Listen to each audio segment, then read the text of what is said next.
আন্তর্জাতিক অপরাধ ট্রাইব্যুনাল আইনকে সংবিধান পরিপন্থী অভিহিত করে এর বৈধতা চ্যালেঞ্জ করে হাইকোর্টে রিট করেছেন সুপ্রিম কোর্টের আইনজীবী অ্যাডভোকেট মোহসিন রশিদ। সকালে দায়ের করা এই রিটে আইন সচিব সহ সংশ্লিষ্টদের বিবাদী করা হয়েছে।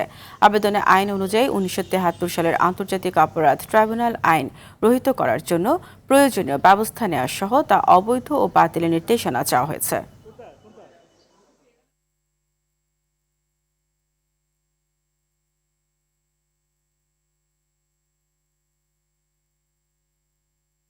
যে অরিজিনাল অ্যাক্টটা ছিল সেটা চ্যালেঞ্জ করা যাবে না, কিন্তু আপনারা যখন এটা এমেন্ড করে বাংলাদেশি যারা ক্ষমতায় ছিলেন বা যাদের সাথে আপনার বনিবনা হয় না, আপনি এক দলের নেতৃত্বকে শেষ করে দেবেন, এই কারণে যে ইটস এ ট্রাইব্যুনাল যে খালি জুডিশিয়াল মার্ডার্স করে, এবং এইটা যদি থাকে আরেক সময় হয়তো কেউ এসে এইটাকে ব্যবহার করে আপনার ফার্দার জুডিশিয়াল মার্ডার্স করবে।